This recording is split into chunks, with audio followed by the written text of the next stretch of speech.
اگر آپ پریشان ہیں، ڈپریس ہیں تو اپنے ذہن کو اطمینان دیں، سکون دیں۔ اپنے نبی پاک صلی اللہ علیہ وسلم کی زندگی کو دیکھیں۔ میرے نبی کریم صلی اللہ علیہ وسلم کی پوری حیات مبارک میں آپ کو شکوہ نہیں ملے گا۔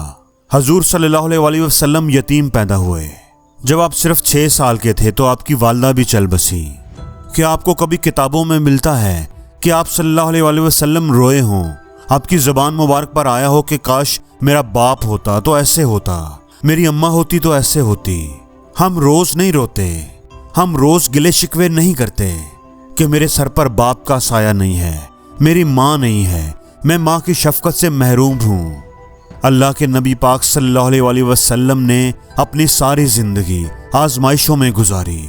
کہیں آپ کو محسوس ہوتا ہے، کبھی آپ نے ایسی کوئی حدیث، کوئی ایسا واقعہ سنا ہو کہ نبی کریم صلی اللہ علیہ وسلم نے کسی صحابی سے کہا ہو، آؤ میرے پاس بیٹھو، میں تمہیں اپنے دکھ سناؤں، میں تمہیں اپنی مشکلوں کی داستان سناؤں۔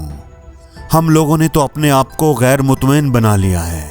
ہم تو ہر وقت شکوے شکایتوں کا ٹوکرا اٹھائے گھومتے رہتے ہیں۔ ہم نے یہ مان لیا ہے کہ اللہ نے ہمیں جو دیا ہے وہ ہمارے لیے کم ہے۔ اللہ نے جو زندگی ہمیں عطا فرمائی ہے وہ ہمارے لائق نہیں ہے۔ ہم ان ساری چیزوں کی شکایت کرتے رہتے ہیں جو ہمارے مالک نے ہمیں دینا مناسب نہیں سمجھا یا ابھی ان کو دینے کا وقت نہیں آیا۔ دوستو، ہمیں اپنے آپ کو مطمئن کرنا چاہیے، سکون میں رکھنا چاہیے، اپنے اندر شکر گزاری کا جذبہ پیدا کرنا چاہیے۔ اگر آپ اپنے آپ کو تھوڑا سکون دیں، اطمینان دیں، اللہ کے دیے پر شاکر ہو جائیں، اپنے دل میں کہیں کہ اللہ جس کو چاہتا ہے عزت دیتا ہے، جس کو چاہتا ہے مال دیتا ہے، اس نے جو دیا ہے میں اس پر راضی ہوں۔ لیکن ہم کیا کہتے ہیں، لیکن ہم کیا کرتے ہیں؟ جو نعمتیں ہمیں خود کو ملی ہوتی ہیں، ہم ان کو شمار کرنے کی بجائے ہماری نظر دوسرے لوگوں پر ہوتی ہے۔ ہم دوسروں سے حسد کرتے ہیں۔ ہماری پریشانی، ڈپریشن، بے سکونی کی سب سے بڑی وجہ یہی ہوتی ہے۔ مجھے نہیں ملا کا غم نہیں ہوتا، غم ہمیں اس بات کا ہوتا ہے کہ دوسروں کو کیسے مل گیا۔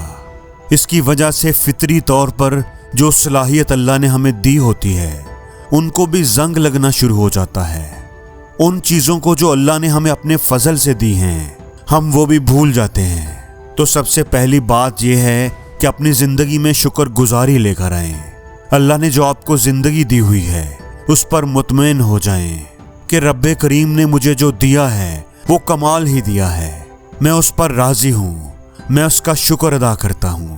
اب دیکھیے گا کہ آپ کی زندگی سے ٹینشن، ڈپریشن، پریشانیاں ختم ہو جائیں گی۔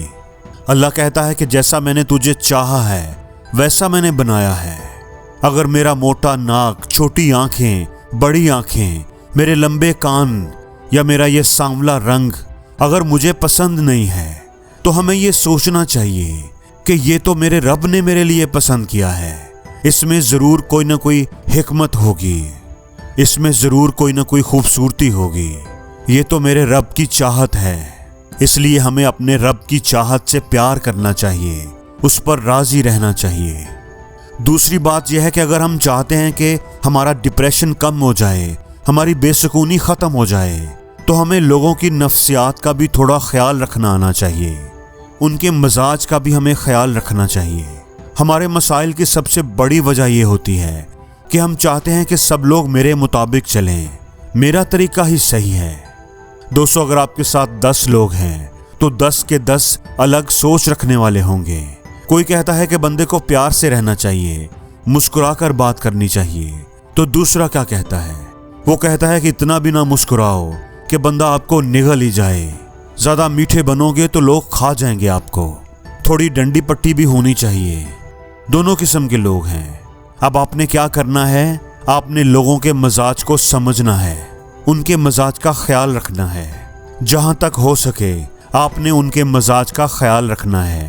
جہاں تک آپ پیار کر سکے تو آپ نے پیار کرنا ہے، جہاں تک آپ محبت کر سکے آپ نے کرنی ہے۔ نبی پاک صلی اللہ علیہ وسلم بچوں کے مزاج کا بھی خیال کیا کرتے تھے۔ چھوٹے چھوٹے بچے جب حضور کے پاس سے گزرتے تو آپ فرماتے السلام علیکم۔ ایک دفعہ ایک بچے نے حضور اکرم صلی اللہ علیہ وسلم کے کپڑوں پر